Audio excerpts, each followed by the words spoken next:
যারা গান শুনেন বা গান শোনার অভ্যাস আছে, আজকের ভিডিওটা শুধুমাত্র তাদের জন্য। আমি পর্দা করি, নামাজ পড়ি, কিন্তু আমার একটা খারাপ অভ্যাস আছে। আমি একা রুমে ঘুমাই, তাই সাউন্ড দিয়ে গান সেরে প্রতিদিন ঘুমাই আর সকালে উঠে বন্ধ করি। সেদিন রাতেও মায়ের হাতে ইলিশ মাছের তরকারি দিয়ে ভাত খেয়ে গান সেরে ঘুমাইতে যাই। একটার পর একটা গান আসছে, মধ্যরাত, খুব অশান্তি হচ্ছিল আমার। সামনে তাকিয়ে দেখি একজন লোক দাঁড়িয়ে আছে, দেখতে আমার মতো না কিন্তু ভিন্ন। আমি কিছু বলার আগেই তিনি বলেন, আমি আজরাইল, মালাকুল মাউত, মৃত্যুর ফেরেশতা, কালেমা পড়ে নাও তুমি। কিন্তু আমার মুখ দিয়ে কালেমা আসছে না, শুধু পাশে যে গান চলছে এটাই আমার মুখ দিয়ে আসছে। নাউজুবিল্লাহ। জীবনে আপনি একটি ফেরেশতা দেখতে পারবেন, সেটা হলো মালাকুল মাউত, মৃত্যুর ফেরেশতা। আমি ছটফট করতে লাগলাম আর কালেমা পড়ার চেষ্টা করলাম, কিন্তু কোনো রকমেই মুখ দিয়ে কালেমা আসছে না, আর পাশ থেকে গানও বন্ধ করতে পারছি না। হঠাৎ চিৎকার দিয়ে উঠে বসে পড়ি, পাশে দেখি সাদা কালো সাদা গান চলছে, সাথে সাথে সাউন্ড বক্স ভেঙে ফেললাম। তাহলে আমি এতক্ষণ স্বপ্ন দেখছিলাম?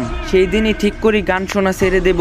রাসূলুল্লাহ সাল্লাল্লাহু আলাইহি সাল্লাম সাবধান বাণী জানিয়ে গেছেন, অবশ্যই আমার পরে এমন কিছু লোক আসবে যারা বাদ্যযন্ত্র ও গান বাজনাকে হালাল মনে করবে।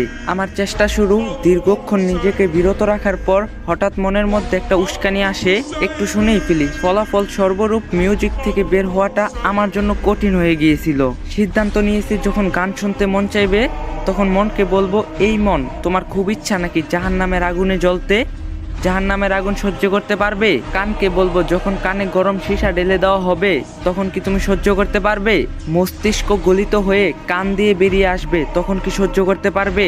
যখন গান শুনতে মন চাইতো, আস্তে করে ইউটিউবে ঢুকে একটা সূরা ছেড়ে দিয়ে মন দিয়ে শোনা শুরু করি। মোনাজাতে চাইতাম, ইয়া রব, আমাকে গান বাজনা শোনার নেশাটা কাটিয়ে দাও, আমাকে হেদায়েত দান করো। একটানা 1 মাস এমবি ওয়াইফাই কানেক্ট বন্ধ করে দেই। প্রথম কয়েকদিন অনেক কষ্ট হয়েছিল, তবে আস্তে আস্তে কাটিয়ে উঠতে পেরেছি, আলহামদুলিল্লাহ। এখন গান বাজনা শুনলে মাথা ব্যথা করে, খুব অশান্তি হয়। গান বাজনা একদমই সহ্য করতে পারি না, আলহামদুলিল্লাহ। আমি পেরেছি, আপনি কেন পারবেন না? তো গাইস, এই ভিডিওটা বেশি বেশি করে শেয়ার করে দিবেন, যারা গান শুনে তারা যাতে ভিডিওটা দেখতে পারে। আর ভিডিওটা ভালো লাগলে একটা লাইক দিয়ে যাবেন।